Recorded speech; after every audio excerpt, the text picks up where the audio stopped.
नमस्ते एवरीवन, आप सबका बहुत बहुत स्वागत है परीक्षा पथ पर। और आज इस वीडियो में हम एक महत्वपूर्ण टॉपिक पर चर्चा करने वाले हैं। आपको उसका इतिहास बताने वाले हैं और हमारे भारत में उसके क्या फायदे हो सकते हैं, क्या उस पर तर्क दिए गए हैं और क्या उसके नुकसान हो सकते हैं, क्या एक वर्ग उसके बारे में बोल रहा है।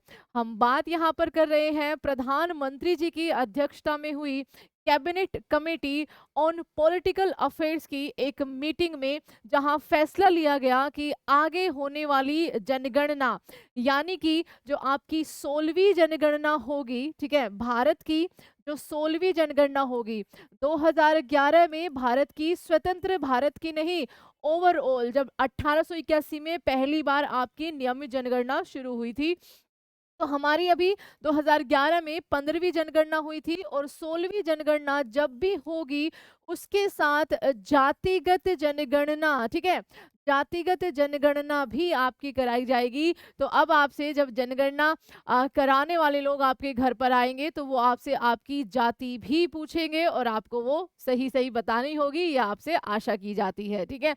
अब इसके पीछे का मकसद क्या है सरकार का, विपक्ष क्यों इसका क्रेडिट ले रहा है, इन सब बातों पे नहीं जाएंगे।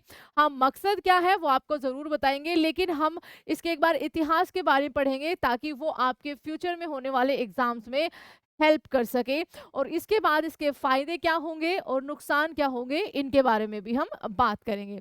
तो सबसे पहले, और हाँ, कौन कौन से राज्य हैं अब तक जातिगत जनगणना करा चुके हैं, इसके बारे में बोलेंगे। अभी हाल ही में बिहार में जातिगत जनगणना कराई गई थी, जो कि एक बड़ा मुद्दा उस टाइम पर बना था। अब देखिए, सबसे पहले बचा 140 साल पहले भारत की पहली जनगणना जो है वो हुई थी।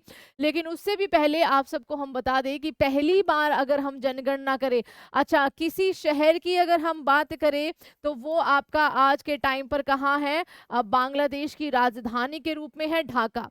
पहली बार जनगणना आपकी भारत में 1872 में कराई गई थी।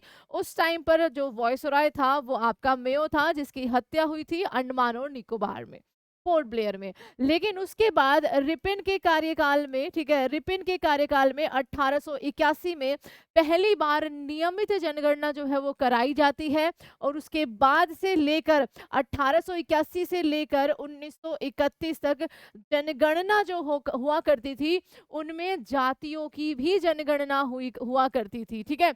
ध्यान रखना कब से कब तक, ये आपका क्वेश्चन बनने वाला है।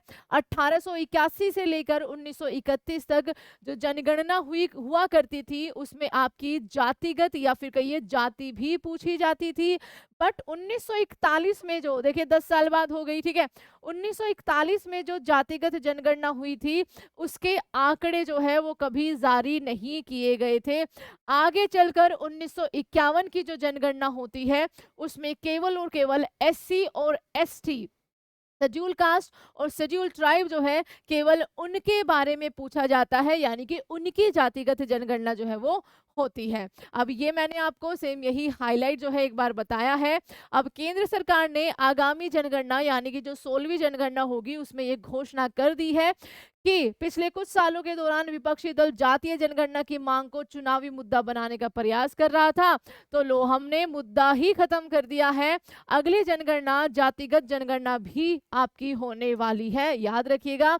इससे पहले 2014 में कर्नाटक के जो सिद्धरमैया की सरकार थी, उन्होंने अपने राज्य में जातिगत जनगणना कराई थी, बट आंकड़े पब्लिश नहीं किए थे। 40 लाख से अधिक हो चुकी है अभी हमारे भारत में जातियों की संख्या। केंद्र सरकार के अनुसार 1931 में जब कराई गई थी लास्ट, 41 में भी कराई गई थी, लेकिन उसके आंकड़े जारी नहीं करे गए थे, ये आपको ध्यान रखना है। तो 1931 के अनुसार हमारे भारत में 4143 जातियां थी, ठीक है। एक अनुमान हम अभी के लिए लगा रहे हैं, जो आज का हमारे पास डाटा है।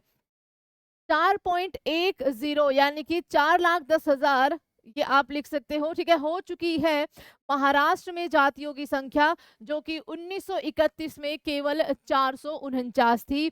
तो बहुत ड्रास्टिक चेंज आया है और जनसंख्या भी उसी वे से हमारी बढ़ी है, चाहे वो कोई भी जाति हो। जातीय जनगणना का इतिहास यहाँ पर एक बार पढ़ते हैं तो भारत में पहली बार 1881 में जनगणना हुई थी नियमित। उस समय भारत की जो आबादी थी वो 25 करोड़ के लगभग थी, या 25.38 आप लिख सकते हैं। तब से ही हर 10 साल पर आपकी नियमित जनगणना होने लगी।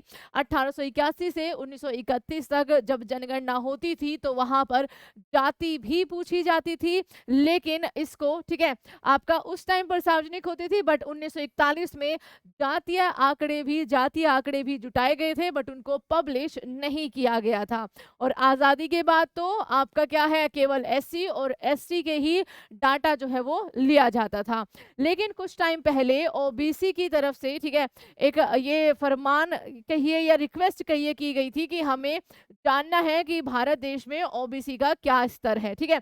आयोग था आपका केलकर आयोग 1955 में, मंडल आयोग आपका 1990 में, नेशनल सैंपल सर्वे, ठीक है, 1999, फिर 2004 और 2005, और उसके बाद पीरियोडिक लेबर फोर्स सर्वे 2021-22 के अनुसार हमारे भारत में जो ओबीसी की आबादी है वो देखिए किस तरीके से बढ़ी है या घटी है। यहाँ पर 1955 में 32%, 90 में 52, 99 में 36, ये अलग अलग है बच्चा, कैलकर के अनुसार आपका ये था। मंडल आयोग आया आपका, उसमें आपका यहाँ पर 52% थी। 2004 और 5 में जो आपका नेशनल सैंपल सर्वर था उसमें 41%, और ये केवल अनुमान है, अब जो है वो लगभग 46% के आसपास है, ठीक है। एक बार आपको पता है ना ओबीसी के आंकड़े जारी करे गए थे। अब यहाँ पर ध्यान दीजिएगा, 1961 में भी राज्यों को सर्वेक्षण की अनुमति दी गई थी, याद रखिएगा, ये कई बार आपके लिए अच्छा सवाल बन सकता है। 1991 में राज्य को ओबीसी को, जो मैंने अभी बताया, अपनी सूची तैयार करने के लिए एक सर्वे की अनुमति दी गई थी, लेकिन बोला गया था कि आप इनके आंकड़े जो है वो क्या नहीं करिएगा, पब्लिश नहीं करिएगा।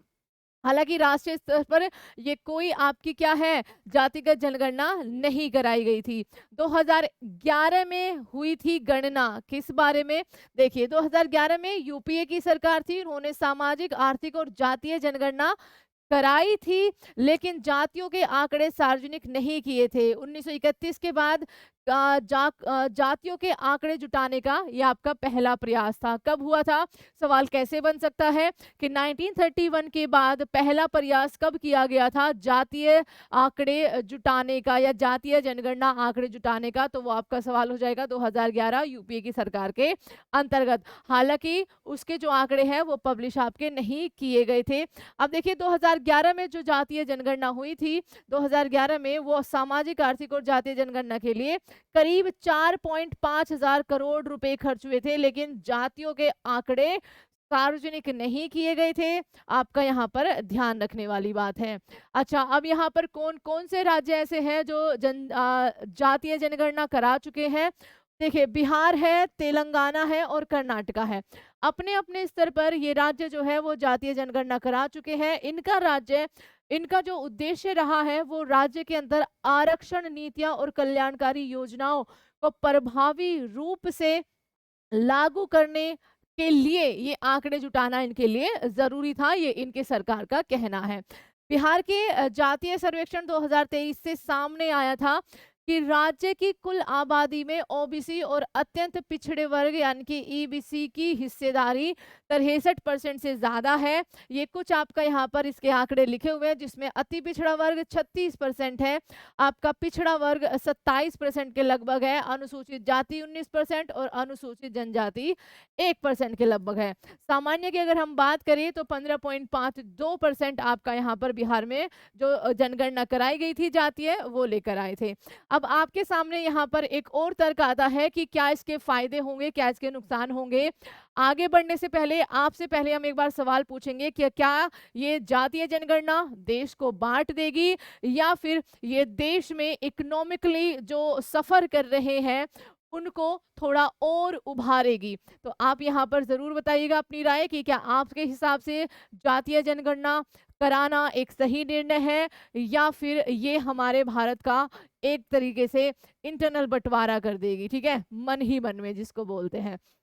अच्छा, इसके फायदे क्या बता रहे हैं, तर्क क्या दिए जा रहे हैं कि इसलिए अहम है जातीय जनगणना, सिर्फ जातियों की संख्या की गिनती करना नहीं है, इसकी मांग के पीछे राजनीतिक फायदे हैं। कैसे? इससे गहरे सामाजिक प्रभाव हो सकते हैं, इससे राजनीतिक दलों की चुनावी रणनीति तक प्रभावित हो सकती है, जो जाति के नाम पर ही वोट मांगते हैं। जातीय जनगणना कराने के पक्ष में तर्क दिया जाता है कि 1951 से एससी और एसटी जातियों के आंकड़े जारी होते रहे हैं, लेकिन ओबीसी और दूसरी जातियों के आंकड़े नहीं आते। ऐसे में ओबीसी का सही अनुमान लगाना मुश्किल है। ऐसे में ये बता पाना मुश्किल है कि हमारे देश में एससी और एसटी से अलग जो जातियां निवास करती हैं, उनके सही संख्या क्या है।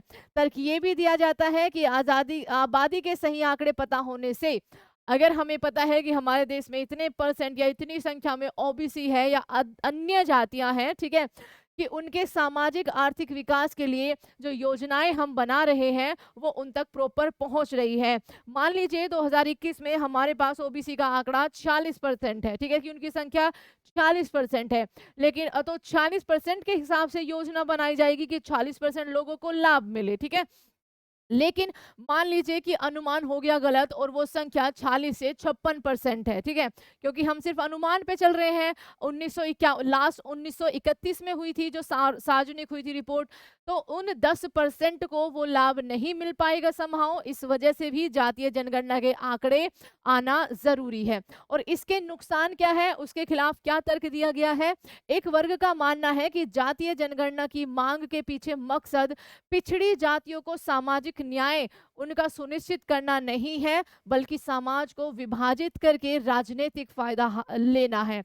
इस वर्ग का कहना है कि सरकार के पास पहले से ही जरूरी आंकड़े हैं, इनके आधार पर कमजोर वर्गों के आर्थिक तरक्की के लिए नीतियां और कार्यक्रम प्रभावी तरीके से लागू किए जा सकते हैं, और ऐसा हो भी रहा है।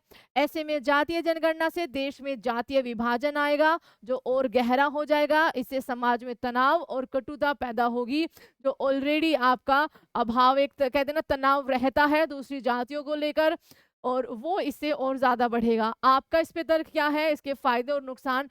तो आपका इसके खिलाफ वर्ग बोलता है, इसके पक्ष में वर्ग बोलता है, दोनों के तर्क आपके सामने हैं। अब आप इसके खिलाफ हो या इसके पक्ष में हो, अपनी राय जरूर दीजिएगा। एंड परीक्षा पथ को सब्सक्राइब जरूर करिएगा।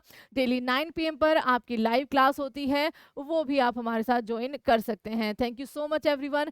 जय हिंद।